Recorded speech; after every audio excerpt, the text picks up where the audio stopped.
அம்பிகை குறிஞ்சியிலே பெண்ணாக அவதரித்து 16 ஆண்டுகள் ஒரு ஆண்களையும் பார்க்காமல் வாழ்ந்து வருகிறாள்.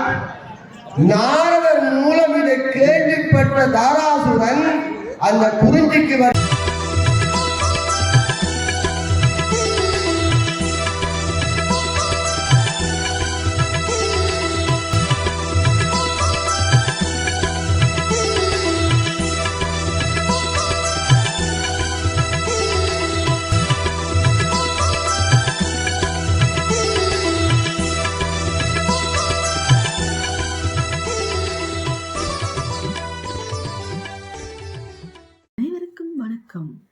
நான் உங்கள் சங்கத்தார்வியல் ராணிமகள் ரிஷி. தற்பொழுது திருகோணமலையிலிருந்து ஃபர்ஸ்ட் டைம் யாராவது எனது வீடியோக்கள் பார்ப்பவர்களாக இருந்தால் ப்ளீஸ் சப்ஸ்கிரைப் பண்ணிட்டு வீடியோவை பாருங்கோ. அதுதான் நீங்கள் எனக்கு தரும் ஆதரவாக இருக்கும் என்று கூறிக்கொண்டு வீடியோவுக்கு செல்வோம். இன்று இலங்கையில் மிகவும் பிரசித்தி வாய்ந்த ஆலயமான ஸ்ரீ பத்ரகாளி அம்பாள் ஆலயத்தின் 4வது திருவிழாவின் போது யாழ்ப்பாணத்தில் இருந்து வருகை தந்த சொல்லருவி கருணாகரன் அவர்களின் சொற்பொழிவு இடம்பெற இருக்கின்றது.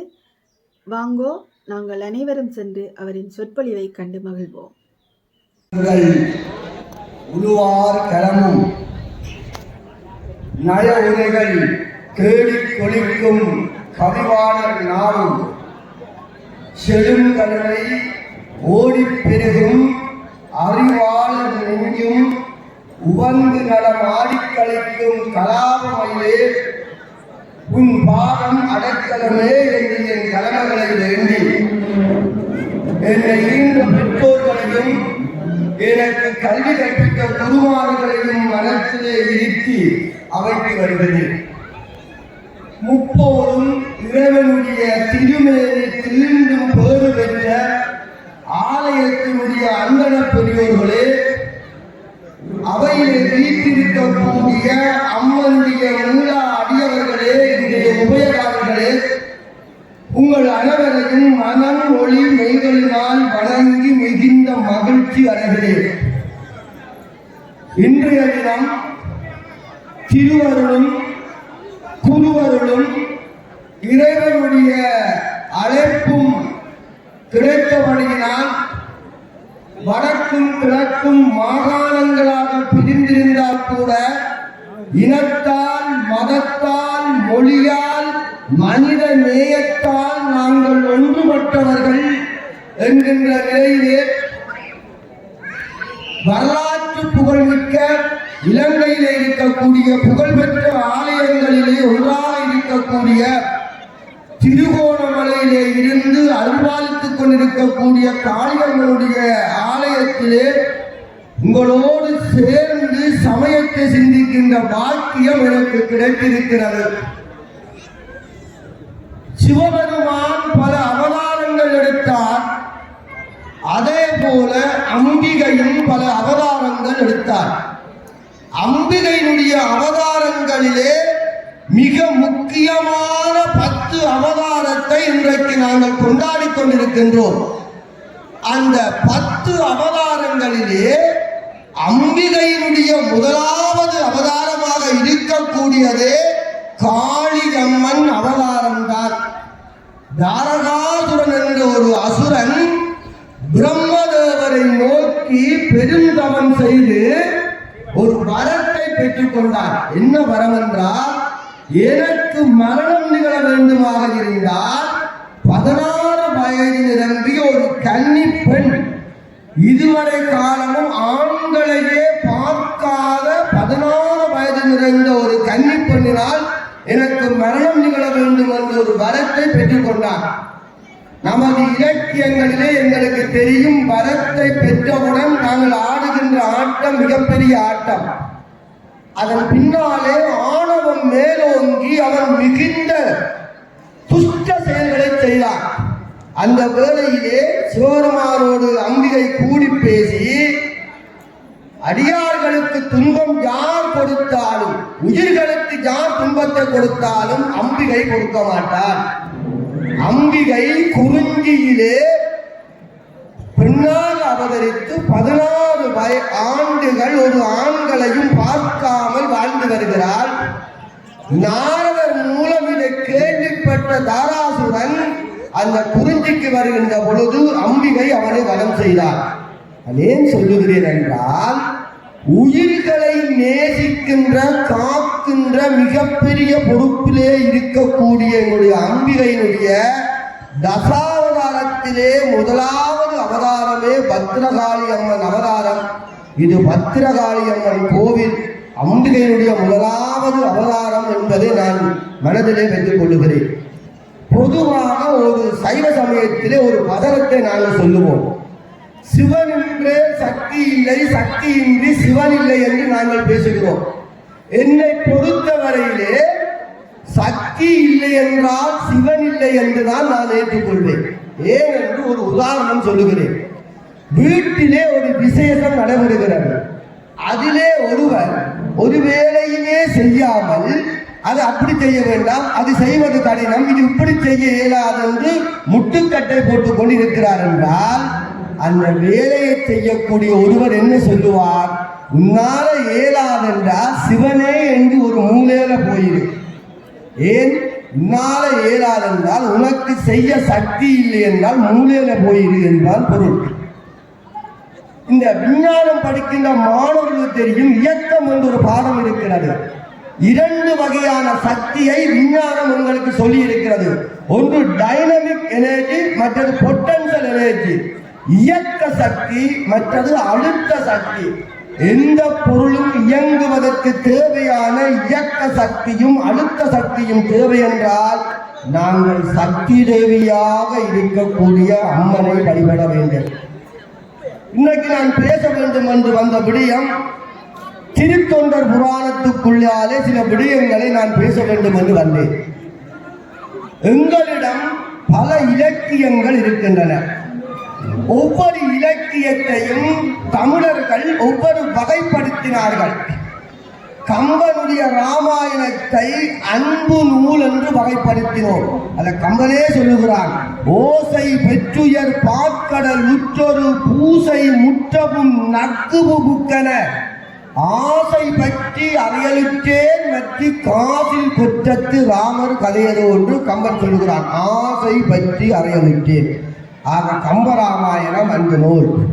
மகாபாரதத்தை அறநூல் என்று வைத்தோம். தர்மத்தின் வாழ்வுதனை சூது கவ்வும், ஆனால் மறுபடியும் தர்மம் வெல்லும் என்பதை காட்டியது மகாபாரதம். சிலப்பதிகாரத்தை விதிநூல் என்று வகைப்படுத்தினோம். அது இளங்கோவடிகள் ஆரம்பத்திலே சொல்லுகிறார். அரசியல் புலத்தோர்க்கு அறம் கூற்றாவதும், உதைசால் பத்தினியை உயர்ந்தோர் ஏற்றுதலும், ஊழ்வினை ஊட்டு வந்து உறுத்தும், அது விதியை சொல்லிய நூல்.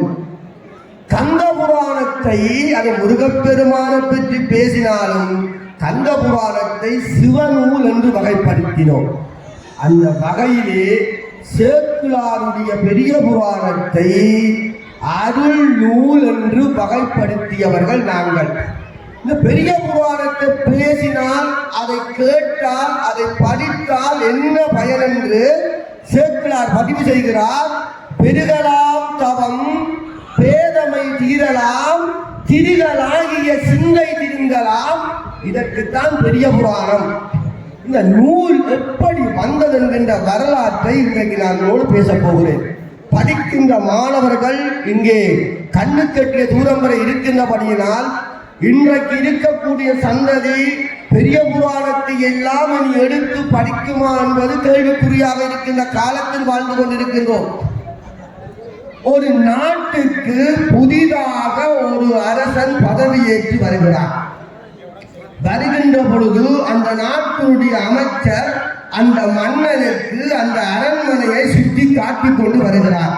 மன்னா, இது ஆயுதசாலை, இவர்தான் தளபதி, இவர் அமைச்சர் என்று ஒவ்வொன்றாக சொல்லிக் கொண்டு வருகிறார். வருகின்ற பொழுது 78 வயதான ஒரு ஐயாவை காட்டி, மன்னா, இவர்தான் இந்த அரண்மனையினுடைய ஆஸ்தான வித்துவான். மன்னனுக்கு ஏதாவது சந்தேகம் ஏற்பட்டால் இவரிடம் கேட்டுத்தான் மன்னன் தெளிவடைவான் என்று சொன்னார். உடனடியாக அந்த மன்னன் அந்த வித்துவானை கூப்பிடுகிறார். ஐயா, ஆஸ்தான வித்துவானை இங்கே வாருங்கள் என்று ஓடி வந்து வணங்கி நின்றார். ஐயா, எனக்கு 3 விடயங்களிலே சந்தேகம் இருக்கின்றது. என்னுடைய சந்தேகத்தை புராணம் கூறுகிறது, இதிகாசம் கூறுகிறது, இலக்கியம் கூறுகிறது என்று சொல்லக்கூடாது. எனக்கு விளங்கும் வகையிலே சொல்ல வேண்டும். அப்படி சொல்லவில்லை என்றால் நாளைக்கு உமது தலையை சிரச்சேதம் செய்து விடுவேன் என்றார். அவர் நடுங்கி கொண்டு விட்டார். உங்கள் சந்தேகம் என்னவென்றால், கடவுள் எங்கே இருக்கிறார்? முதலாவது சந்தேகம், கடவுள் எந்த பக்கம் பார்த்து கொண்டிருக்கிறார்? இரண்டாவது, கடவுள் என்ன செய்து கொண்டிருக்கிறார்? இந்த 3 வினாக்களுக்குமான சந்தேகத்தை எனக்கு நாளைக்கு சொல்ல வேண்டும் என்று போய்விட்டார். ஆஸ்தான வித்துவான் வீட்டே போய் நூல்களை எல்லாம் எடுத்து படிக்கிறார். கடவுள் எந்த பக்கம் பார்த்து கொண்டிருக்கிறார்? இறைவன் பார்க்காத திசை இருக்கிறதா? இறைவன் செய்யாத தொழில் இருக்கிறதா? இறைவன் எல்லாம் அவன் தானே, படைத்தல், காத்தல், அழித்தல், அது எல்லாம் அவன் செயல். விடை கண்டுபிடிக்க முடியவில்லை. இந்த ஆஸ்தான வித்துவானுடைய முகத்திலே வாட்டம்.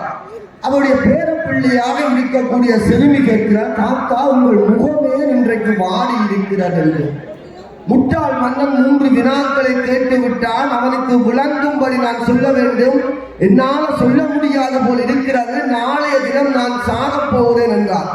அந்த சிறுமி கேட்கிறாள், என்ன கேள்வி தாத்தா, எனக்கு சொல்லுங்கள் என்று. 3 வினாக்களையும் சொல்லுகிறார். இந்த குழந்தை சிரித்தார். தாத்தா, இதுக்கு போயா பயப்படுகிறீர்கள்? நாளைக்கு சபைக்கு நீங்கள் போக வேண்டாம், நான் போகிறேன் என்றார். தாத்தா சொன்னார், குழந்தாய், வேடிக்கைக்கும் விளையாட்டுக்கும் இதுவா நேரம், நீ போமா என்று விட்டு போய்விட்டார். அடுத்த நாள் சபை கூடியது. மக்கள் எல்லோரும் வந்து நிற்கிறார்கள். இந்த விடையை தெரிந்து கொள்ள வேண்டும், இல்லை என்றால் அவர்களுடைய ஆஸ்தான வித்துவான் உயிர் போக போகிறது என்ற கவலையோடு வந்திருக்கிறார்கள். மன்னன் இருமாப்புடன் கேட்கிறான், எங்கே ஆஸ்தான வித்துவான், இன்னும் வரவில்லையா என்று. அந்த வேளையிலே அந்த பேர குழந்தை ஓடி வருகிறார். அண்ணா, வணக்கம் என்றார். வணக்கம், நீ யாரம்மான்னு கேட்டார். நான் ஆஸ்தான வித்துவானுடைய பேத்தி என்றார். எங்கே உன் தாத்தா வரவில்லையா? முட்டாள்தனமான கேள்விகளுக்கு ஏன் தாத்தா வர வேண்டும்? அதுதான் நான் வந்தேன் என்றார். உனக்கு விடை சொல்ல முடியுமா என்று கேட்டார். முடியும் என்றார். குழந்தாய், இங்கே வா. மன்னா, உங்கள் முதலாவது கேள்வி என்ன? கடவுள் எங்கே இருக்கிறார்? இந்த கேள்விக்கு உங்களுக்கு விளங்கும்படி நான் விடை சொல்ல வேண்டும். பெரிய ஒரு அண்டா கொண்டு வாருங்கள். கொண்டு வந்து வைத்தார்கள். 100 படி பாலை உள்ளே ஊற்றுங்கள் என்றால் பாலை ஊற்றினார்கள். பால் ஆடி அசைந்து தளம்பாமல் இருந்தது. இப்பொழுது குழந்தை மன்னனை கூப்பிட்டார். மன்னா, இங்கே வாருங்கள். இது என்ன? பால். பாலிலே நெய் இருக்கிறதா இல்லையா மன்னா? என்ன கேள்வி குழந்தாய், பாலிலே நெய் இருக்கிறது தானே. இப்பொழுது இந்த பாலிலே நீங்கள் எனக்கு நெய்யை காட்டுங்கள் என்றார். அண்டாவை சுற்றி சுற்றி மன்னன் வருகிறான். பால் இருக்கிறது, நெய் தெரியவில்லை. குழந்தாய், பாலிலே நெய் இருக்கிறது, என்னால் காட்ட முடியவில்லை என்றான். முதலாவது வினாவுக்கு பதில் சொன்னார். இறைவன் அங்கே இங்கே என்றில்லாமல் தூணிலும் துரும்பிலும் தூசிலும் எல்லா இடமும் இருக்கிறார். அவனை உணர முடியுமே தவிர பக்தியால் காண முடியாது என்றார். திகைத்தார். இரண்டாவது வினா என்ன? கடவுள் எந்த பக்கம் பார்த்து கொண்டிருக்கிறார்? ஒரு குத்து விளக்கு கொண்டு வாருங்கள். கொண்டு வந்து வைத்தார்கள். ஒரு திரியை கொண்டு வாருங்கள். வைத்தார்கள். எண்ணெயை விடுங்கள், சுடரை ஏற்றுங்கள் என்றார். ஒரு சுடரை ஏற்றினார்கள். அண்ணா, இந்த சுடர் எந்த பக்கம் பார்த்து கொண்டு எரிகிறது என்று கேட்டார். மன்னன் குத்து விளக்கையே சுற்றி கொண்டு வருகிறான். சுடர் எல்லா பக்கமும் எரிகிறது. அவன் சொல்லுகிறான், குழந்தாய், சுடர் எல்லா பக்கமும் எரிகிறது என்றார். குழந்தை சொல்லுகிறான், இறைவனும் அங்கே இங்கே என்று இல்லாமல் எல்லா பக்கமும் எல்லா உயிர்களையும் பார்த்து கொண்டிருக்கிறான் என்றார். மூன்றாவது வினா, இப்பொழுது என்ன செய்து கொண்டிருக்கிறார் சொன்னால், இந்த கேள்விக்கு விட சொல்ல வேண்டுமாக இருந்தால் ஒரு 10 வினாடி நான் மன்னனாக இருக்க வேண்டும், அனுமதி உண்டான்னு கேட்டார். அனுமதி கொடுத்தான் மன்னன். கையை கட்டினால், யாரங்கே காவலா என்றார். ஓடி வந்தார்கள். மன்னனை கொண்டு போய் சிறையிலே வை, சிறையிலே உள்ளவரை வெளியே விடு என்றார். குழந்தாய், என்ன இது என்று கேட்டார். என்ன சொல்லுகிறார்? இதைத்தான் இறைவன் செய்கிறான். குப்பை மேடு கோபுரமாகிறது, கோபுரம் குப்பை மேடாகிறது. படைத்தல், காத்தல், அழித்தல், அருளல் எல்லாம் இறைவன் செயல் என்றான். ஓடிப்போய் ஆஸ்தான வித்துவாருடைய காலிலே விழுந்தான் மன்னன். ஒரு குருவானவர் சிசிய பிள்ளைகளுக்கு படிப்பிக்கிறார், இறைவனை மெய்யன் போடு நீங்கள் வழிபட்டால் உங்களுக்கு ஆபத்து வேளையிலே இறைவன் காப்பாற்றுவான். சிசியர்கள் கேட்டார்கள். ஒரு சிசியன் அடுத்த நாள் காலை வீதியாலே வருகிறான். யானை ஒன்று மதம் பிடித்து வருகிறது. யானையின் மேலே இருக்கக்கூடிய யானைப்பாகன் கத்திக்கொண்டு வருகிறான். யானைக்கு மதம் பிடித்து விட்டது, விலகிச் செல்லுங்கள், விலகிச் செல்லுங்கள் என்று. இந்த சிசியப்பிள் என்ன யோசித்தான் என்றால், நாம தான் இறைவனை கும்பிடுகிறோம், இறைவன் வந்தோ என்னை காப்பாற்ற வேண்டும் என்று வீதியாலே வந்தான். யானை தூக்கி எறிந்தது சிசியப்பிள்ளைய. நாரி முறிஞ்சு குருவிட்ட வந்தார். குருவே, நீங்கள் தானே சொன்னீர்கள் இறைவன் வந்து காப்பாற்றுவான் என்று, என்னை யானை தூக்கி எறிந்து விட்டது என்று. குரு கேட்டார், யானை மதம் பிடித்து வருகின்ற பொழுது ஒருவரும் ஒன்றும் சொல்லவில்லையா என்று. இல்லை, யானையின் மீது இருந்த ஞானப்பாகன் மதம் பிடித்து விட்டது, விலகி போங்கோ விலகி போங்கோ என்று சொன்னான் என்றார். குரு சொல்லுகிறார், இறைவன் தான் வரவில்லை என்றாலும் ஏதோ ஒரு வடிவிலே ஒருவரை அனுப்புவார், நீ அதை உணர வேண்டும். சீனி இருக்கிறதென்றால் மூக்கிலே மணந்தால் சீனி இனிக்காது, சீனியை நாவிலே போட்டால் தானே சீனி இனிக்கும். இறைவனை உணர வேண்டும். இப்போ நமக்கு ஒரு பெரிய துன்பத்தில் இருக்கிறோம். காலையிலே ஒரு 50,000 காசு எனக்கு வேணும், ஒரு வழியும் இல்லை. திடீரென்று ஒருவர் 10 மணிக்கு இரவு வந்து உங்களுக்கு காசு தேவையா பிடிங்கன்னு தருகிறார். நாம் என்ன சொல்லுவோம்? கடவுள் மாதிரி வந்து என்னை காப்பாத்தினீங்கன்னு சொல்றோமல்ல, இதுதான் ஆண்டவன். சேக்கிழாருடைய இயற்பெயர் அருண்மொழி தேவர். சேக்கிழாருடைய வாழ்க்கையிலே இந்த சம்பவம் இடம்பெற்றது. சேக்கிழார் என்பது அவருடைய பெயர் அல்ல, சேக்கிழார் என்பது அவருடைய குலம். அவருடைய பெயர் அருள்மொழி தேவர். சேக்கிழாருடைய தகப்பனார் அனபாய சக்கரவர்த்தி 2ஆம் குலோத்துங்கனுடைய முதலமைச்சராக இருந்தவர். அவருக்கு ஒரு 3 சந்தேகம் வந்தது. ஒரு முறை அவரை கூப்பிட்டு கேட்கிறான், அமைச்சரே, எனக்கு 3 விடயங்கள் சந்தேகம் வந்தான். என்ன என்று கேட்டான். கடலை விட பெரியது எது? உலகத்தை விட பெரியது எது? மலையை விட பெரியது எது? கடல், உலகம், மலை, இந்த 3ஐயும் விட எது பெரியது என்று எனக்கு தெரிய வேண்டும் என்று கேட்டார். சேக்கிழாருடைய தகப்பனார் வீட்டுக்கு வருகிறார். அந்த வேளையிலே கலைகள் எல்லாம் பயின்று விட்டு சேக்கிழார் வீட்டுக்கு வருகிறார். தகப்பனுடைய முகம் வாடி கிடக்கிறது. தந்தையே, உங்கள் முகத்தில் என்ன சோகம் என்று கேட்கிறார். அன்றைக்கு இந்த பிள்ளைகள் தாய் தகப்பனுடைய முகம் பாடினால் அதை விசாரித்து அதற்குரிய தீர்வை கண்டவர்கள் அன்றைய பிள்ளைகள். இன்றைக்கு இருக்கிற பிள்ளைகள் தான் இன்றைக்கு பத்திரிகையில பரபரப்பு. நான் சொல்ல தேவையில்லை. அப்ப 3 வினாக்களையும் தகப்பனார் சொல்கிறார். சேக்கிழார் 3 வினாக்களுக்குமான விடைகளை 7 மனுத்தாணியும் எடுத்து எழுதி கொடுத்து விடுகிறார். அடுத்த நாள் அரசவைக்கு இவருடைய தகப்பனார் கொண்டு போய் கொடுக்கிறார். மன்னன் திகைத்து போனான். என்ன அதுல சிறப்பு என்றால், இவருடைய 3 சந்தேகங்களுக்குமான விடைகளை திருக்குறளுக்குள்ளே இருந்து எடுத்திருக்கிறார் சேக்கிழார். காலத்தினால் செய்த உதவி சிறிது எனினும் அது ஞாலத்தின் மாறப்பெரிது. பயன் தூக்கார் செய்த உதவி நயன் தூக்கின் நன்மை கடலில் பெரிது. நிலையின் திரியாது அடங்கியான் தோற்றம் மலையிலும் மானப்பெரிது. யோசித்தார் என்றால், திருக்குறளுக்குள்ளே இருந்து இந்த விடைகளை எடுத்திருக்கிறீர்கள் என்று வியக்க அவர் சொல்லுகிறார், இந்த விடை கண்டது நான் இல்லை, என்னுடைய மகன் என்றார். உடனடியாக சேக்கிழாரை வரவழைத்து முதலமைச்சர் பதவியை கொடுத்து அமர்த்தினான் 2ஆம் குலோத்துங்கன், அனபாய சக்கரவர்த்தி. இந்த அனபாயனுக்கு தமிழ் மீது அப்படி ஆசை. என்ன செய்கிறார் என்றால், தமிழிலே 50 காப்பியம் இருக்கிறது. சிலப்பதிகாரம், சீவக சிந்தாமணி, வளையாபதி, குண்டலகேசி, மணிமேகலை. துறவிகள் இன்பத்தை பாட முடியுமா என்று கேட்டதற்காக திருத்தக்க தேவரினாலே பாடப்பட்ட சீவக சிந்தாமணியிலே ஒரு சிற்றின்ப இலக்கியம், தமிழ் மீது உள்ள ஆசையினாலே இந்த அனபாய சக்கரவர்த்தி மூழ்கி இருக்கிறார். சேக்கிழாருக்கு கவலை. வள்ளுவன் சொல்லுகிறான், இடிப்பார இல்லா ஏமரா மன்னன் கெடுப்பார் இலானும் கெடு. ஒரு மன்னனுக்கு இடித்துரைக்கக்கூடிய அமைச்சர்கள் இல்லை என்றால் அந்த மன்னனை கெடுப்பதற்கு வேறு யாரும் தேவையில்லை, தானா கெட்டு போயிடுவாங்க. இடிப்பாறை இல்லா ஏமரா மன்னன் கெடுப்பார் இலானும் கெடு. இது வள்ளுவம்.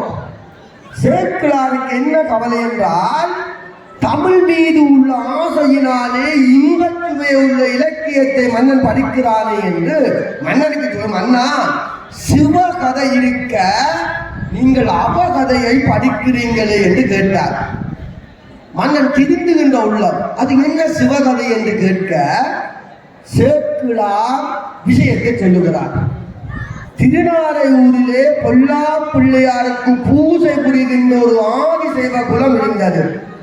ஒரு நாள் தகப்பனார் வெளியூருக்கு சென்ற போது அவருடைய மகனாக இருக்கக்கூடிய நம்பி என்பவன் பிள்ளையாருக்கு பூஜை புரிகிறான். நம்பி வைத்த நைவேத்தியங்களை பிள்ளையார் உண்ணவில்லை. தன்னுடைய பூஜையிலே ஏதோ தவறு இருக்கிறதாக கருதிய நம்பி பக்கத்திலே உள்ள பாறையிலே தலையை முட்டி மோதப் போகிறான். அந்த வேளையிலே விநாயகர் பெருமான் நம்பியை தடுத்து அவன் வைத்த பொருட்களை உண்டார். நம்பிக்கை உடையோர்க்கும் நாடி தொழுவோர்க்கும் தும்பிக்கை நாதன் துணை. நம்பிக்கை நல்ல சந்தோஷம். நேரம் பின்னி பள்ளிக்கூடம் போனால் வாத்தியார் அடிப்பார். அன்றைக்கு இந்த வாத்தியார்கள் அடித்து நெளிவெடுத்து நேராக்கினார்கள். இன்றைக்கு வாத்தியார் கம்பெடுத்தால் போன் பண்ணுகிறோம் மனித உரிமைகள் ஆணைக்குழுவுக்கு. பிள்ளையும் குட்டிச்சு வராப்ப குடும்பமும் குட்டிச்சு வரா போகுது. இதான் உண்மை. நான் பொய்க்கு உண்மையத்தான் நான் சொல்லுகிறேன். நானும் ஒரு ஆசிரியர் தான். நாங்கள் அடிப்பதில்லை, பிள்ளை படிப்பதில்லை. தலையை நம்மளுக்கு தோட்ட குத்தி மிருகம் மாதிரி தெரியும். அதுக்கு அம்மா அப்பா ஒரு காரணம். 2 வயசு பிள்ளை சோறு சாப்பிடவில்லை என்றா குட்டி சுட்டியத்துக்கு போன்ல போட்டு விடுறாரு. குட்டி சுட்டில நடக்கும் ஆடு மாடு புலி சிங்கம் தான் வரும். பிள்ளை சின்ன வயது ஆடு மாடு புலி சிங்கத்தை பார்த்து ஆடு மாடு மாதிரி மொக்கா வளருது. மொக்கா வாழ பிள்ளை என்ன செய்யும்? தாயை போல செய்யும். இதான் சம்பவம். நாம காரணம். பிள்ளையார் நம்பிக்கை எல்லா கலைகளையும் கொடுத்தார். இப்ப ராஜராஜ சோழன் கேள்விப்பட்டார். அவருக்கு என்ன ஆசை என்றால் தேவார ஏடுகளை வெளியிலே கொண்டு வர வேண்டும். திருநாளூருக்கு வந்து நம்பியை கேட்கிறார். நான் கொண்டு வந்த பொருட்களை பிள்ளையாரை உண்ண செய்ய வேண்டும் என்று கேட்டார். நம்பி விநாயகப் பெருமானை மனதினாலே வணங்கினார். ஒன்று சொல்லுகிறேன், சைவத்தினுடைய தத்துவங்கள் 36 37 உயர்ந்த தத்துவங்கள் இருக்கிறது. விநாயகப் பெருமான் உயர் தத்துவத்திலே இருக்கக்கூடியவர். ஆனால் மிக கீழான தத்துவத்திலேயும் பிள்ளையார் இருக்கிறார். பிள்ளையாரை வணங்குவது எளிது. ஒன்று விளங்கிக் கொள்ளுங்கள். ஒன்றும் வேண்டாம், கும்பம் வைக்க வேண்டும். சடப்பொருக்கு நமக்கு ஆறுதல் வந்து நாம பேசுகிறோம். நம்மளோட காரியம் எல்லாம் செய்த காரியத்தை பார்க்க உதறவிடிப்போன்னு நமக்கு தெரியாது. இந்த அறிவிலே வகைப்படுத்தி நமக்கு 6 விலங்கு கஞ்சி 4 மூண்டு கொண்டு புல் பூண்டுகளுக்கு ஒரு அறிவென்று வகைப்படுத்தினோம். சடப்பொருட்களிலே உயிருள்ளவை உயிரற்றவை என்று விஞ்ஞானம் சொல்லுகிறது. உயிரற்றதிலே பார்ப்போம். உயிரற்றதிலே சடப்பொருட்களிலே உயர்ந்தவை இருக்கிறது, தாழ்ந்தவை இருக்கிறது. ஒன்று சொல்லுகிறேன், உயர்ந்தது கற்பூரம் எல்லாம் இறைவனுக்கு தீபம் காட்டுவது சடப்பொருள் உயர்ந்த இடத்திலே இருக்கிறது. மிக தாழ்ந்த இடத்தில் இருக்கிற சடப்பொருளை சொல்லுகிறேன், மன்னிக்க வேண்டும். இந்த மாட்டினுடைய மலம் இருக்கிறது அல்லவா, மலம் எல்லாம் ஒரு அஜவருக்கத்தக்க தாழ்ந்த நிலையிலே இருக்கக்கூடிய சடப்பொருள்.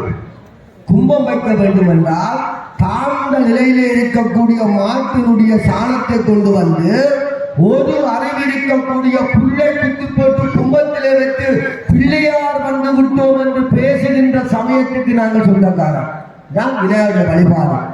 இறங்கி வரக்கூடியவர் உயர் தத்துவத்திலே இருக்கிறார். இப்ப ராஜராஜ சோழன் வந்தோனையும் நம்பியாக நம்பி படைத்தார். பிள்ளையார் சாப்பிட்டார். இப்ப கேட்கிறான் நம்பியை, தேவார முதலிகள் பாடிய தேவார ஏடுகள் எங்கே என்று பிள்ளையாரை கேட்டு சொல்லணும் என்றார். நம்பி பிள்ளையாரை கேட்கிறார், விநாயகப் பெருமானே தேவார ஏடுகள் எங்கே இருக்கிறது என்று. பிள்ளையார் சொன்னார், தில்லையிலே தேவார மூவருடைய கை இலச்சனை பொறிக்கப்பட்ட அறையிலே இருக்கிறது என்று நல்ல சந்தோஷம் ராஜராஜனுக்கும் நம்பிக்கும். 2 பேருமாக கிளம்பி சிதம்பரத்துக்கு வரையினர். சிதம்பரத்திலே அங்கே தில்லை 3000 அந்தர பெருமக்கள் இருக்கிறார்கள். அவர்கள் பின்னாலே பேசுவோம். அங்கே வந்து அந்த அறையை திறக்க வேண்டும் என்று கேட்டார்கள்.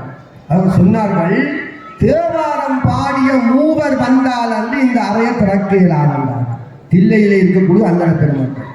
ராஜராஜன் சைவ சமயத்தின் மீது மிக ஈடுபாடுடையவர், மிகச் சிறந்த அறிவாளி.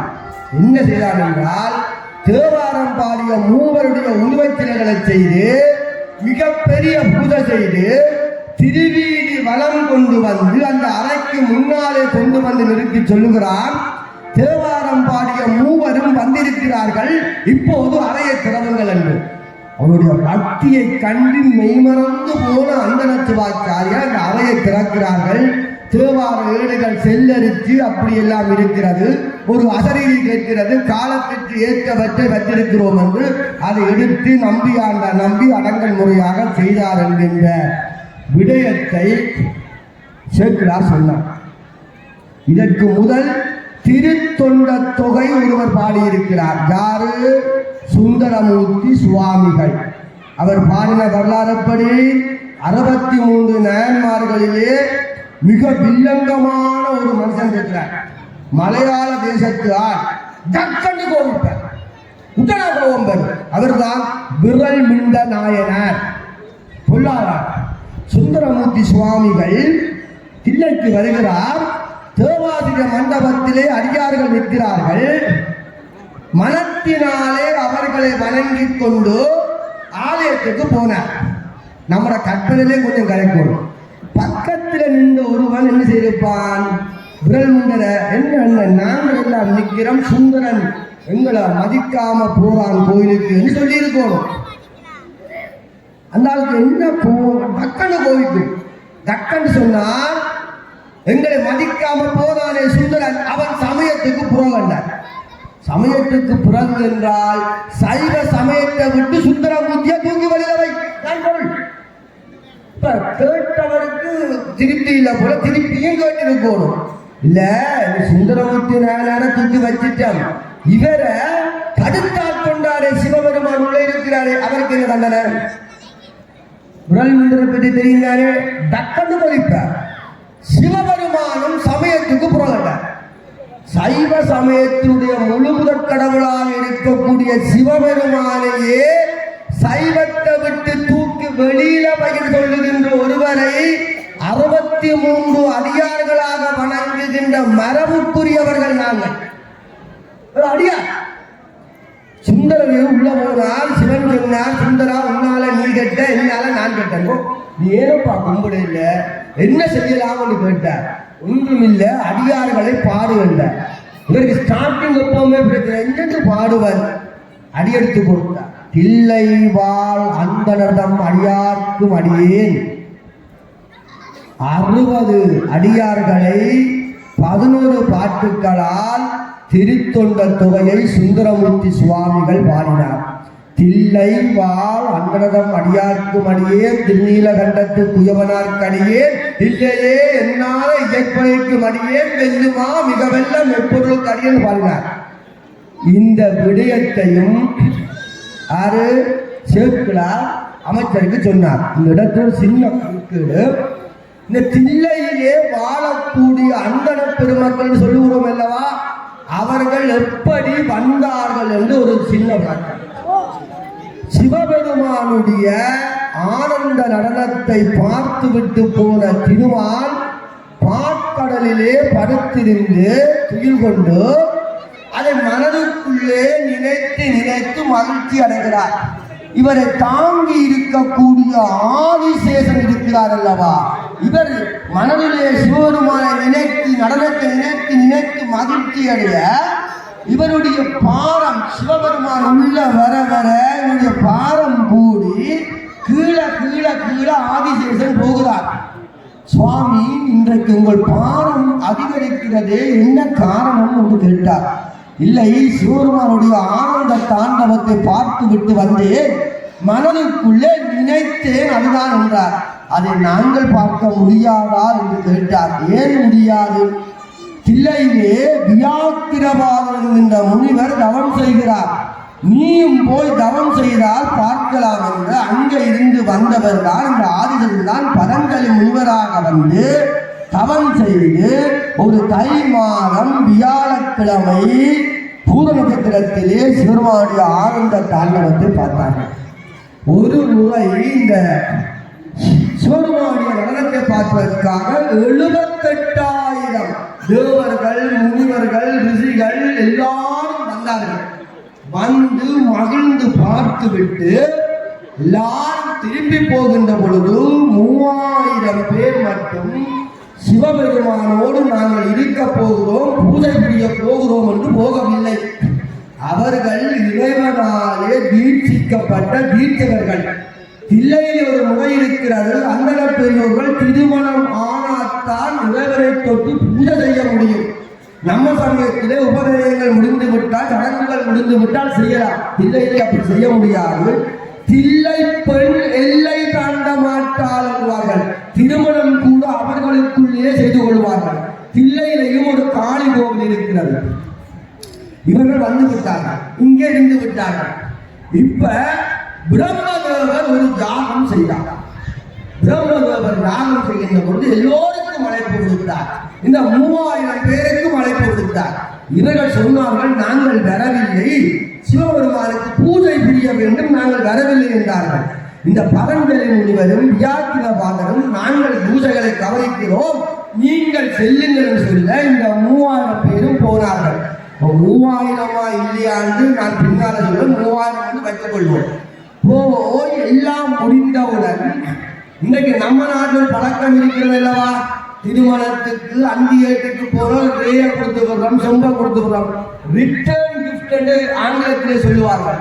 வீட்டுக்கு ஒரு இதுக்கு வந்து விட்டு போக கையிலே கொடுத்து விடுவார்கள். திருமண வீடுகளிலே எல்லாம் அதே சில குங்குமத்தில் அப்படி கொடுப்பார்கள். இப்பொழுது அந்தியேட்டு வீடுகளிலே யாழ்ப்பாணத்தில் பெரும்பாலும் ரே உலாகும் எல்லாம் என்ன காலக்கூலமாக வந்துவிட்டது.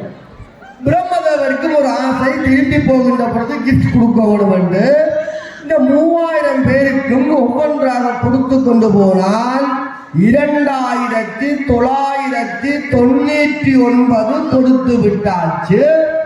ஒரு ஆளை காலையில இந்த இந்த கிஃப்ட வேண்ட வேண்டி ஒரு ஆள் இல்லை.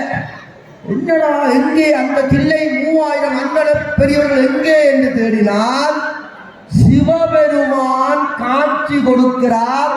அவர்களிலே நானும் ஒருவன், எனக்கு தாருங்கள் என்று. அந்த இடத்திலே காட்சி கொடுத்த சிவபெருமானுக்கு பெயர் சபாநாயகர். என்ன பேர் என்றால் சபாநாயகர் என்று அவருக்கு பெயர். அப்ப தில்லையிலே இருக்கக்கூடிய 3000 அந்தன பெருமக்களிலே ஒருவர் சிவபெருமான். இதை நாங்கள் விளங்க வேண்டும். முடிஞ்சுதா? இவரெல்லாம் சொன்னார். இப்ப அனவாயம் சொல்லுகிறான், இதை எனக்கு நூலாக பாடி தர வேண்டும் என்று சேக்கிழாரை கேட்க, பொன்னும் பொருளும் கொடுத்து விட சேக்கிழார் பொன்னையும் பொருளையும் வாங்கி கொண்டு தில்லைக்கு வருகிறார். தில்லையினுடைய எல்லை வந்தவுடன் நிலத்திலே இறங்கி அந்த மண்ணிலே நெடுஞ்சான் கட்டையாக விழுந்தார். சிவபெருமானே, தேவரீர், அடியாருடைய புண்ணிய சரித்திரத்தை நான் பாடப்போகிறேன். தேவரீர் எனக்கு அடியெடுத்து கொடுத்தால்தான் நான் பாடுவேன் என்று சிவபெருமானுக்கு விண்ணப்பம் செய்தார். உலகெல்லாம் வந்து ஒரு அசரீரி வானத்திலே கேட்கிறது. தில்லையிலே இருக்கக்கூடிய அந்தன பெருமக்கள் எல்லாம் திகைத்து போய் நிற்கிறார்கள். அதை எடுக்கிறார் உலகலாம் என்கின்ற அடி. உலகலாம் வந்து ஊனாவிலே ஆரம்பிக்கிறார். அகரம், உகரம், மகரம் என்று 3 இருக்கிறது. அகரம் என்றால் ஜனனம், பிறப்பு. உகரம் என்றால் காத்தல். மகரம் என்றால் சங்காரம், அழித்தல். இந்த உலகத்தை காப்பதற்காக வருகின்ற பெரிய புராணம் என்கிற வழியினாலே ஊனாவிலே சிவபெருமான் அடியெடுத்து கொடுக்கிறார். பின்னாலே கம்பராமாயணம் பாடிய கம்பன் ஊனாவெடுத்தார். உலகம் யாவையும் தாமுலகாக்கலும் நிலைபெறுத்தலும் நீக்கலும் நீங்களா அழகிலா விளையாட்டுடையான் அவர் தலைவர் அன்னவர்க்கே சரண் நாங்களே என்று கம்பன் போடுகிறார். ஊனாவிலே சேக்கிழார் போட்டார். உலகலாம் உணர்ந்து ஓதற்கரியவன் ஒன்று சொல்லுகிறேன். இந்த புராணத்தை ஒவ்வொரு எழுத்தாக எண்ணி பார்த்தால் 63 எழுத்துக்கள் வரும். பொருளுக்கேற்ற வகையிலே பிரித்து எண்ணினார். கேனா என்றால் இக்கண்ணா சக ஏனா. பொருளுக்கேற்ற வகையிலே பிரித்து எண்ணி பார்த்தால் 72 எழுத்துக்கள் வரும். எல்லாம் என்னென்று சொல்வது நாங்கள் 63 தனியடியார்கள், 9 தொகையடியார்கள், 63 9 72. சேக்கிழார் சொற்களை எண்ணிக்கொண்டு பாடவில்லை. அதனாலேதான் தெய்வீக புலவர்கள் இருவர், ஒருவர் திருவள்ளுவர், மற்றவர் சேக்கிழார். இவரால் தெய்வ புலவர்கள் என்று வைத்தோம். உலகலாம் உணர்ந்து ஓதற்கரியவன் இளவுலாவிய நீர்வழி வேணியன் அழகிற் சோதியன் அம்பலத்தாடுவான் மலர் சிலம்படி வாழ்த்தி வணங்குவோம். எல்லாருக்கும் தெரிந்தது செய்யும். இதற்குள்ளே என்ன இருக்கிறது என்றால் இதற்குள்ளே எல்லாம் இருக்கிறது. இப்ப உலகம் என்று ஒன்று இருக்கிறது அல்லவா? சேக்கிழார் உலகலாம் என்று ஏன் பாட வேண்டும்? ஒரு கேள்வி எழுகிறது அல்லவா? உலகம் என்று ஒன்று இருக்கிறது, உலகலாம் என்று ஏன் பாடுகிறார் என்றால், சேக்கிழார் சொல்லுகின்ற உலகம் இந்த உலகம் கிடையாது. பக்தி உலகம், ஞான உலகம், ஆன்மீக உலகத்தை சேர்த்து உலகலாம். எங்களுக்கு 3 மலங்கள் இருக்கிறது. ஆணவம், கண்மம், மாயை. அதான் இவ்வளவு பிரச்சனை எங்களுக்கு. 3 மலங்களுடைய ஆன்மாக்கள் இறைவனை காண முடியாது. உலகலாம் உணர்ந்து ஓதற்கரியவன் என்றால் மும்மலங்களுடைய ஆன்மாக்களுக்கு இறைவன் காட்சி கொடுக்க மாட்டார் என்பது பொருள். நிலவு உலாவிய நீர்வழி வேணியன் யாரு? 2 மலமுடைய ஆன்மாக்களுக்கு மானிட சட்டை தாங்கி வந்து சந்திரசேகரனாக காட்சி அளிப்பார். அழகின் சோழியன் 1 மலமுடைய ஆன்மாக்கள் யாரு? நாம இல்லை, எங்களுக்கு எல்லா மலம் இருக்கு. ஆணவம் என்கின்ற 1 மலம், நான் எனது அகங்காரம் மமகாரம் 1 மலமுடைய ஆன்மாக்களுக்கு சோதி புலம்பாக அது நமக்கு தெரியும். சிவராத்திரியில பிரம்மனுக்கும் திருமாலுக்கும் என்ன நடந்தது? நீயா நானா பெரியதான் இந்த உலகம். யார் பெரியார்? யாராவது இருந்துட்டு போட்டுமே. பிரம்மன் நான் படைக்கவில்லை என்றால் நீ காப்பியா? அவன் நான் காக்கவில்லை என்றால் நீ படைப்பியா? நான் தான் பெரியவன், நான் தான். அறிவாடு வந்தோன்னையும் சோதி புலம் ஒன்று வந்தது, எல்லாருக்கும் தெரியும். அசரீரி கேட்டது. இந்த சோதி புலம்பனுடைய அடியை அல்லது முடியை யார் காண்கிறீர்களோ அவர் பெரியவர். பிரம்மன் அன்னம் பற்றி வடிவெடுத்து மேல போனார். திருமான் பண்டி வடிவெடுத்து கீழே போனார். இதான் நமக்கு தெரியும். என்ன தத்துவம்? பிரம்மன் யார்? கலைவாணியினுடைய கணவன். கலைவாணியார் சரஸ்வதி, கல்விக்கு அறிவுக்கு அதிபதி. கல்வி வேறு அறிவு வேறு, விளங்கிக் கொள்ளுங்கள். வெளியால இருந்து உள்ளுக்கு போவது கல்வி, உள்ளே இருந்து வெளியாலே வருவது அறிவு. படித்தால் கல்வி உள்ளுக்கு போகும். செயற்பாடு முட்டாளா பைத்தியம் என்ன செய்யற? வெளிப்பாடு அறிவு. இன்புட் கல்வி, அவுட்புட் அறிவு. ஆக ஒரு மனுஷன் கல்வியை கற்க கற்க அறிவு ஓங்கும். தொட்டனை தூரும் மணக்கேணி மாந்தற்கு கற்றனை தூரும் அறிவன் வள்ளுவன். பிரம்மன் அவ படிக்க படிக்க அறிவு பெருகும். அறிவு வர ஒருவருடைய பதவியை பட்டமெல்லாம் உயரும். பிரம்மன் மேல் நோக்கி போனார். திருமால் யார்? லட்சுமியின் கணவன். லட்சுமி எதுக்கு அதிபதி? செல்வத்துக்கு. காசு கூட கூட கூட ஃப்ரெண்ட்ஸ் முதல் இல்லாம போகும், சொந்த பந்தம் இல்லாம போகும், தேவைப்பன கண்ணுக்கு தெரியாது, கொண்டு போய் விட்டுருவோம். எங்கேயாகும் எல்லாம் கூடி கூடி ஆகலும் கூட இரவு நித்திரையும் வராது. எலி ஓடினாலும் ஆகோ வாரான்னு சாமத்துல தோச்சடிச்சு பார்ப்போம். காசு கூட கூட கூட உறவுகள் முறிந்து அனாதையாத்தான் போவோம். இதுதான் ஜடார்த்தம்.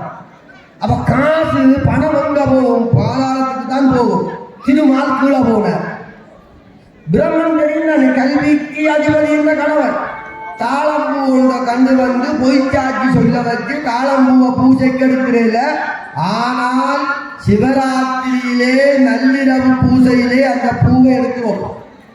2 பேருமே காண முடியாமல் போய் 2 பேரும் வந்து நின்றுதான் சோதி லிங்கோத்பவ மூர்த்தியாக சிவபெருமான் காட்சி கொடுத்தது.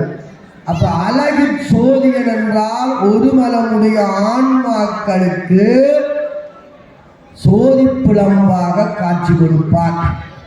அம்பலத்தாடுவார். நம்மால் சுடலேல மண்டை ஓட்ட கட்டிக்கொண்டு சுடலேக்கு ஆறாட்டாரே செத்தார் எலும்பு அடிவான் திருக்கெறி செலுத்தானே என்றால் பாடுகிறோம். மலர்கள் என்றால் மலர் என்ற சொல்லுக்கு சரியான பொருள் தாமரை. பூ வேறு மலர் வேறு.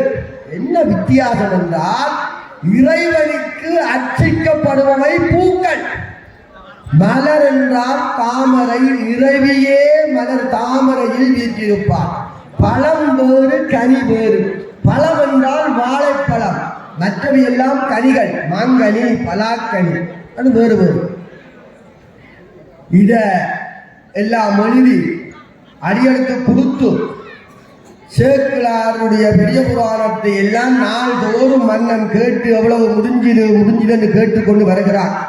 இப்ப எந்த காரியத்தை செய்ய முதலும் நாம யாரை வணங்குகிறோம்?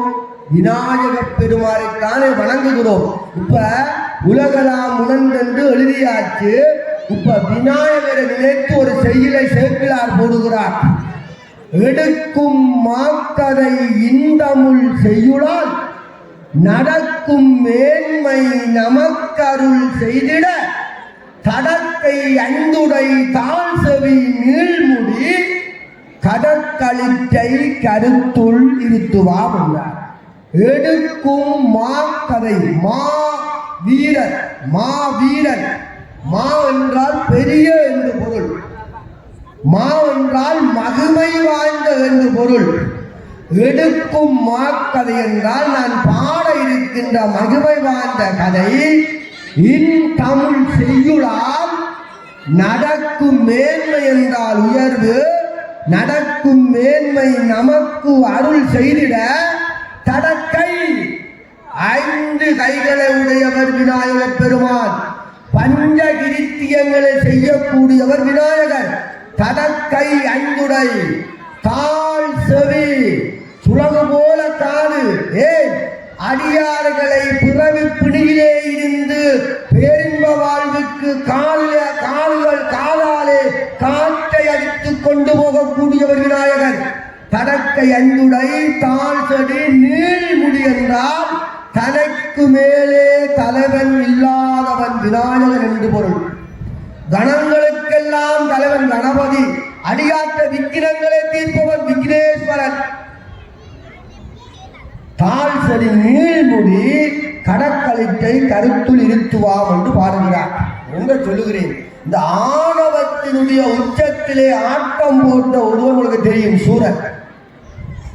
பிரம்மதேவருக்கு ஒரு காலத்திலே ஆணவம் இருந்தது. அதற்கு ஒரு காலத்திலே 5 தலை.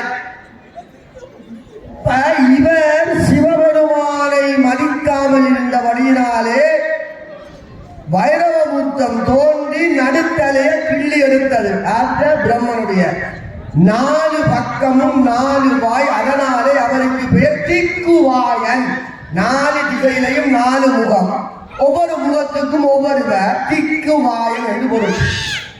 ஒரு முறை நான் கண்ணோட சிவபெருமானை பார்க்க வந்தார். ஆறு பிரம்மதேவர் வருகிறார். முருகப்பெருமானும் வீரவாக தேவரும் நிற்கிறார்கள். முருகன் சின்ன பிள்ளையாரே சூரன் அழிந்தார். பிள்ளையாரை நேற்றை பாலன் என்று சொல்லி கஜமுகாசுரன் அழிந்தார். முருகனை சின்ன பிள்ளை என்று சூழலிட்டார். நினைச்சு கொண்டு மேல போனார். யார்கிட்ட? சிவபெருமான்கிட்ட போனார். முருகப்பெருமான் நந்திய வீரவாதர் கேட்கிறார், யார் போற வேண்டும்? பிரம்மதேவர் போகிறார், கூப்பிடாளே என்றார். யாரு? முருகன். ஐயா பிரம்மதேவரே, உங்களை முருகன் பெறட்டான். வந்தார். அவருக்கு அப்போ வந்து ஆணவம் போகல. உங்களோட பெயர் என்ன என்று முருகன் கேட்டார். பிரம்மதேவர் என்றார். சந்தோஷம். என்ன தொழில் நீங்கள்? உங்களுடைய தந்தை எனக்கு தந்த தொழில் படைத்தல். எப்படி சொல்லுகிறார்? உங்களுடைய தந்தை, உங்க அப்பா எனக்கு தந்த தொழில் படைத்தல். சரி, எதை வச்சு கொண்டு படைக்கிறீர்கள்? பிரணவ மந்திரத்தை அடிப்படையாக கொண்டு படைக்கிறேன். சந்தோஷம். தெரியுமா உங்களுக்கு? ஓ தெரியும். சொல்லுங்க. ஓ நிப்பாட்டு. என்ன பொருள்? ஓமுக்கு பொருள் ஒரு குட்டு கொண்டு போய் செயலவையாளர் வச்சாச்சு. இப்ப பிரம்மனை சிறையில வச்சா பிரம்மண்ட தொழிலை செய்ய வேண்டியவர் யார்? முருகன் செய்ய வேண்டும். இந்த மதுரையிலே கண்ணகி போகிறார். காயகத்தில் செல்வனே, நீ அறிய என் கணவன் கல்வனோடு சூரியனை பார்த்து கேட்கிறான். அவன் உன் கணவன் கல்வனல்ல, உன் கணவனை கல்வனாக கண்ட மதுரை எரிப்பான். பதித்தோர் வரியோர் பத்தினி பெண்கள் எல்லாரும் விட்டுட்டு அந்த எல்லாம் விட்டு தீயோர் யாவரும் வெறிய. சரியா அப்படியானா சரி. பாண்டிய மன்னன் இறந்து விட்டான். வாதாடி கண்ணகி வெற்றி பெற்று விட்டால் இப்ப அந்த நாட்டுக்கு யார் தலைமையினால் கண்ணகி. அந்த நாட்டை களமுடுங்க வேண்டிய தேவை கண்ணகிக்கு இருக்கிறது. பிரம்மனை உள்ளுக்கு வச்சாச்சு, படைக்க வேண்டும். முருகப்பெருமான் படைத்த தொழிலை கையெழுத்த. முருகப்பெருமான் உயிர்களை படைக்கிறார். முருகன் யார்? ஞானத்துக்கு அதிபதி. ஞானவேல். தாயின் முழு சக்தியும் பிள்ளைக்கு இருக்கு. முருகப்பெருமான் படைக்கிற உயிர்கள் எல்லாம் அறிவோட பிறக்குதுகள். எங்களை மாதிரி அறிவில்லாம பிறக்கல, ஞானத்தோட பிறக்குது. நமக்குத்தானே இந்த உலகத்தில் வாழ்ற ஆசை. என்ன சொல்லுது கிழவன்? புல்லாகி பூடாய் புழுவாய் மரமாகி பல்விருவமாகி பறவையாய் பாம்பாய் கல்லாய் மனிதராய் பேயாய் கணங்களாய் வல்லராய் முனிவராய் தேவராய் சொல்லா நின்ற இத்தாவர சங்கமத்துள் எல்லா பிறப்பும் புறங்குலத்தே நம்பெருமான் பணிவாதல் அல்ல.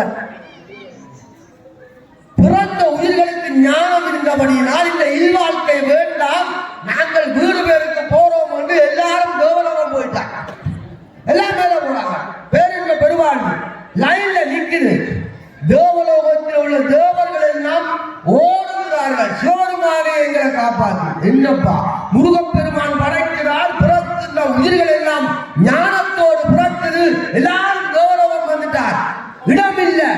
என்ன செய்வது நாங்கள்? முருகப்பெருமான் சிவபெருமான் நந்திய பெருமாளை கூப்பிட்டு முருகனை வர சொல்லல. நந்திய பெருமாள் போய், முருகா உங்களை உங்கள் தந்தை அழைக்கிறார் என்றார். அவருக்கு தேவையோ எனக்கு தேவையோ? அவருக்கு தான் தேவை. அவரை வர சொல்லுவோம். டாக்டர் இருக்கிறார், எனக்கு காய்ச்சல் என்றால் நான் தான் போகணும். டாக்டர் போக கூப்பிடலாம். நந்திய பெருமாள் நின்றார். இப்ப நீ நின்றி என்றா உன்னை பிடிச்சி திரையில போடுறார் முருகன். ஒரே ஓட்டம். சிவபெருமானே அவர் உங்களை வரட்டார். சிவன் சிரிச்சு கொண்டு வலிக்கிறார். முருகா பிரம்மனை சிறையால வெளியில விட முடியாது. ஏன்? அவனுக்கு பிரணவத்தின் பொருள் தெரியாது, விடையலாது. முருகா உலகத்தின் இயக்கம் எல்லாம் மாறுகிறது, சமநிலை குழம்புகிறது, விடமாட்டேன். உனக்கு தெரியுமா முருகா? ஓ எனக்கு தெரியும். சொல்லுகிறார் முருகன். சரி நான் சொல்லுகிறேன். நாம இருக்கோம், நீங்க நிற்கும். நாம வார்த்தையா திருமானவர் சிவபெருமான் பேசப்பட்டாலோ இது அருணகிரி நாத திருப்புகளை சொல்றார். சிவபெருமான் அந்த வடிவத்தை எடுத்தார். தலை போகுது ஆகாயத்தை தேடி, கால் போகுது பாதாளத்துக்கு, அப்படியே உருவம் எடுத்தார். முருகனை பார்ப்போம். அப்பா ஒரு அடி பாஞ்சா மகன் 8 இல்ல, இப்ப 64 அடி பாயக்கூடியவனா தான் இருக்கிறாங்க.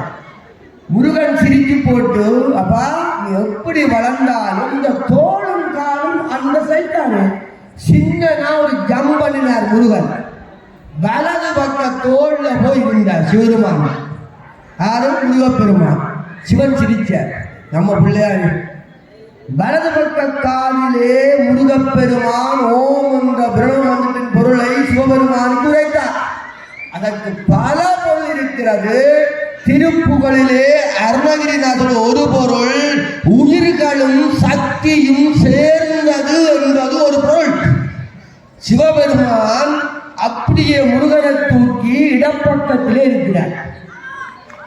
நாங்க என்ன யோசிப்போம் படிக்க, சிவனுக்கு வலப்பக்கம் காதல் எது பிரச்சனை தான் வள்ளுவர் எங்க நிற்கிறான். என்ன சொல்லுகிறான்? ஈன்ற பொழுதில் பெரிதுவக்கும் தன்மகனை சான்றோர் என கேட்டதாய். சிவபெருமான் தானே இடப்பக்கத்தில் அம்பிகைக்கு கொடுத்துட்டார். நீ அப்பாவுக்கு சொன்னியப்பா வலப்பக்கம், இதை விட உங்க அம்மாவுக்கு தானே சந்தோஷம். தூக்கி இடப்பக்கம் நிறுத்தினார். முருகன் தாய்க்கு சொல்லுகிறான், தாயும் தகப்பனும் பேரின்பம் பெறுகின்றார்கள். ஒன்றை சொல்லுகிறேன், முருகப்பெருமானிடம் உபதேசம் பெற்றவர்கள் மூவர். மறந்துடார்கள், முருகப்பெருமானிடம் உபதேசம் பெற்றவர்கள் மூவர். கடவுள்களில் சிறந்தவராக இருக்கக்கூடிய சிவபெருமான், முனிவர்களில் சிறந்தவராக இருக்கக்கூடிய அகத்தியர், மனிதர்களில் சிறந்தவராக இருக்கக்கூடிய அருணகிரிநாதர். இந்த மூன்று பேரும் தான் முருகப்பெருமானிடம் உபதேசம் பெற்றவர்கள். சிவபெருமான், அகத்தியர், அருணகிரிநாதர். அடியாற்ற வரலாற்ற பாடி முடிஞ்சது. 4286 பாட்டுத்தான் பெரிய புராணம். இங்க நிக்கலாது. பெரிய புராணத்தை அரங்கேற்ற வேண்டும். விஞ்ஞான சம்பந்தர் அவதரித்தது, அவர் அழுது ஞானப்பால் குடித்தது. திருவாதிர நட்சத்திரம், ஒரு சித்திரை மாதம் திருவாதிர நட்சத்திரத்திலே பெரிய புராணம் அரங்கேற்றப்பட்டு அடுத்த ஆண்டு சித்திரை மாதம் திருவாதிர நட்சத்திரத்திலே அரங்கேற்ற முடிந்தது. அவ்வப்பாட்டியும் முருகப்பெருமானும் சந்தித்தார்கள். எங்களுக்கு தெரியும், கிழவனும் தமிழ் கிழவியும் தமிழ் குழவியும். தமிழ் கிழவி அவ்வ, குழவி என்றால் குழந்தை, தமிழ் குழந்தை முருகப்பெருமான். 2 பேரும் சந்தித்தாலே வில்லங்கம். 2 பேரும் சந்தித்தா வில்லங்கம். நாவல் மரத்தில் இருந்து அந்த பழங்க சுட்டதா சுடாதாண்டு. கிழவிக்கு தமிழ் விலங்கு இல்லை. சுட்ட பழமே போரண்டிச்சு, ஒப்ப ஒழிப்பினான், மணல்ல விழுந்துச்சு, எடுத்து ஊதினா என்ன பாட்டி பழம் சுடுகிறதான்னு கேட்டான் முருகன். இப்ப சந்திக்கிறான். முருகன் கேட்கிறான், கிழவி இந்த உலகத்தில எது பெரியது? இந்த உலகத்தில எது பெரியது என்று முருகப்பெருமான் கேட்கிறார். கிழவி லேசிப்பட்டால் கிடையாது. பெரியது கேட்பின் எரிதமிழ் வேலோய், பெரிது பெரிது புவனம் பெரிதென்றால் கிழவி. முருகன் கேட்டார், புவனம் தான் பெரியதோ? இல்ல, புவனமோ நான்முகன் படைப்பென்றால் கிழவி. முருகன் கேட்கிறார், அப்ப நான்முகன் பெரியவனா? இல்ல இல்ல, நான்முகனோ கரியமால் உந்தியில் வந்தோன். முருகன் கேட்கிறார், கரியமால் பெரியவரோ? இல்லை, கரியமாலோ அலை கடல் துய்ந்தோன். அப்ப அலைகடல் பெரியதோ? இல்லை, கடலையும் குறுமுனி அகத்தி குறுமுனி உண்டாரு. அப்ப குறுமுனி பெரியவரா? இல்லை இல்லை, குறுமுனியோ கலசத்தில் பிறந்தோம். கலசம் பெரியவா? இல்லை இல்லை, கலசமோ புவியில் சிறுமன். புவி பெரியவா? இல்லை இல்லை, புவியோ உலகினை தாங்கும் அரவினுக்கு ஒரு தலை பாரம். அப்ப அரவமாகிய ஆதிசேஷன் பெரியவனா? இல்லை, அரவமோ உமையவள் சிறுவிரல் மோதிரம். இப்ப கேட்டான் பாருங்க ஒரு கேள்வி முருகன். உமை பெரியவளா என்று முருகன் கேட்கிறான். தாயை பெரியவளான்னு கேட்கிறான். கிளவி விட்டுச்சா? உமையவளோ இறைவர் பாகத்தில் ஒடுக்கம். முருகன் கேட்கிறான். அப்ப இறைவர் தான் பெரியவர். யாரு? சிவபெருமானை கேட்கிறான் முருகன். சிவபெருமான் தான் பெரியவர். கிளவி அடிக்கும் இல்லையே. இறைவனோ தொண்டர் உள்ளத்தில் ஒடுக்கம். தொண்டர் தம் பெருமை சொல்லவும் பெரிதோ என்றால் கிளவி. இந்த தொண்டர்களிலே பட்டினத்தாலே எங்களுக்கு நேரம் நெருங்குகிறது, நிறைவேற்றி வருகிறது. பட்டினத்தாலே எங்களுக்கு தெரியும். எப்படிப்பட்டால் மிகுந்த செல்வச் செழிப்போட வாழ்ந்த மனிதன். ஒற்று வசனம், காலற்ற ஊசியும் வாராதுதான் நடவடிக்கை. யதார்த்தம். தையல் ஊசிக்கு கூட கால் இருக்கு, குண்டூசிக்கு இல்ல. நீ செத்த அது கூட வராதப்பா. திருமந்திரத்தில் திருமூலர் என்ன சொல்லுகிறார்? ஊரெல்லாம் கூடி ஒலிக்க அழுதிட்டு பேரினை மாற்றி பிணமனை சாட்டி சூரியன் காற்றினை கொண்டு போய் சுட்டு நீரிலே மூழ்கி நினைப்பொழிந்தார்களே. சுட்டு போடுவது குளிச்சா மறந்துவாண்டா. பட்டினத்தாருக்கு இந்த வசனத்தோட அறிவு வந்துச்சு. கணக்கு பிள்ளைய கூப்பிட்டாரு. கணக்கு பிள்ளை ஓடி வந்தார். உள்ள இருக்கிற நிருப்பட்டிய கொண்டு ரோட்ல கொட்டடாங்க. கணக்கு பிள்ளைக்கு கட்டி போனான். இந்த மனிதன் கொஞ்சம் கொட்டடாங்க கொண்டு அறிஞ்சார். அந்த காலம் நிதி பவன் கிடையாது. முத்து மாணிக்க பவளம் உடுப்ப கலட்டி போட்டு இடுப்ப சுவாய காட்டினார். ஞானம் வந்துட்டு ஞானம் வந்தால் நிற்க மாட்டார்கள். வெளுக்கிட்டார். மனைவி கூப்பிட்டார். உள்ள கூப்பிட்டார். தாய் மகனே என்று அந்த இடத்தில் நின்றார். அம்மா மகனே என்று அந்த இடத்தில் நின்றார். பட்டினத்தார் தான் சொல்லுவார்கள், ஐயிரு திங்கள் கருவினில் ஏந்தி ஆகாரத்திற்காக மார்பிலே ஏந்தி செய்யும் பிள்ளைகளை மேனியில் ஏந்தி. சின்ன பிள்ளை தூக்கி வச்சிருந்தார். யூரின் போய்த்தினோ செய்யும் மேனியில் ஏந்தி அயர்வுறும் போது மடியினில் ஏந்தி. நித்திரியா போன பிள்ளை அம்மா மனதில் வச்சிருப்பான். இன்னும் பிள்ளைகளை மனத்தினில் பிள்ளை வளர்ந்து புலவிட்டு அப்பாவுக்கு சொன்ன அடித்து கொண்டு போவார்கள். கொண்டு போறாங்க மனசுல வச்சுட்டு இருந்து. நாங்கள் கருவாக உருக்கொண்ட நாள் முதல் தொப்புள் கொடி மூலம் தன்னுடைய உதிரத்தை உணவாக கொடுத்தவள் தாய். இந்த உலகத்திலே தாய்க்கு ஈடாக ஒன்று சொல்ல முடியாது. கூப்பிட அப்படியே இருந்தார். அம்மா என்ன நினைக்காத, உங்க இறுதி கிரியைக்கு நான் வருவன், என்னை இப்போது போக விடுதல் போயிட்டு பேசுறேன். அந்த மனிதன் முன்னையிட்டது முப்புறத்தில் பின்னையிட்டது தென்னிலங்கையில் அன்னையிட்டது அடி வயிற்றிலே யாரும் விட்டது மூழ்க வேண்டும் பச்சை மால கண்ணிலே இருந்தவர். இந்த மனுஷன் பெரிய புராணத்தை படிச்சிருக்கு. படிச்சு திகழ்ச்சி போச்சு. திகழ்ச்சி 3 பேரை சொன்னார். வாழால் மகவறிந்து உணவூட்ட வல்லே நல்லே, மாது செய்த சூழால் இளமை துறக்க வல்லே நல்லே, நாள் 6 நாளில் கண் இடந்து அப்ப வல்லே அல்லே என்றார். அந்த மானிடர் வியக்கும் மாண்பினை செய்திருக்கக்கூடிய சிறு தொண்டருடைய வரலாற்றை மானிடர் வியக்கும் மாண்பு என்ற தலையங்கத்திலே நாளைய தினமும் அதனை தொடர்ந்து நேரம் இருக்கும் பட்சத்திலே வேண்மைகள் சைவ நீதி விளங்குக உலகமெல்லாம் என்று நாங்கள் பேசுகின்ற எங்கள் சமயத்துக்கு இருக்கக்கூடிய நீதியையும் உங்களோடு சேர்ந்து சிந்திக்கலாம் என்று கூறி எனக்கு தரப்பட்ட 1 மணித்தியால் இப்போது நிறைவுக்கு வருகிறது. உங்களுடைய பொறுமையையும் நான் சோதிக்க கூடாது. இன்றைய தினம் இதோடு நிறுத்திக் கொண்டு நாளைய தினம் உங்களை சந்திப்பேன் என்று கூறி வாய்ப்பளித்திருக்கக்கூடிய அத்தனை உள்ளங்களுக்கு மனதார நன்றிகளை கூறி இந்த ஆலயத்திலே நான் பேச வேண்டும் என்று என்னுடைய அன்புக்குரிய நம்பியாக சகோதரியாக இருக்கக்கூடிய கவிச்சுடர் சிவராமணி அக்கா அவர்களும் லிங்க நகரில் இருக்கக்கூடிய என்னுடைய உயிர் நண்பன் ராத் என்று 95ஆம் ஆண்டு யாழ்ப்பாணம் மத்திய கல்லூரியிலே என்னோடு படித்தவர் என்னுடைய நண்பர். அவரும் இந்த ஆலயத்திலே ஒரு முறையாக பேச வேண்டும் என்று என்னை கேட்டுக்கொண்டு நான் வருவதை மிகுந்த மகிழ்ச்சியோடு வரவழைத்தார்கள். உங்களுடைய அன்பான ஆசைகளும் என்னுடைய பெற்றோர்களுடைய ஆசையும் என்னுடைய ஆசிரியருடைய ஆசையும் இங்கே இடிந்து இந்த ஆலயத்தை மிக சிறப்பாக நடாத்தி கொண்டிருக்கக்கூடிய அந்த அந்தனர்களுடைய ஆசைகளை எனக்கு வேண்டும் என்று கூறிக்கொண்டு அவர்களுக்கு நன்றியை கூறி இந்த வேளையிலும் சிறியனுடைய உதையை சிரத்தையோடு செவிமடித்த அவையிலே இருக்கின்ற பெருந்தகள் அனைவருக்கும் நாவார நன்றி கூறி தென்னாடுடைய சிவனே போற்றி எந்நாட்டவர்க்கும் நிறைவா போற்றி இன்பமே சூழ்க எல்லோரும் வாழ்க என்று கேட்டு விடைபெறுகிறேன். நன்றி, வணக்கம்.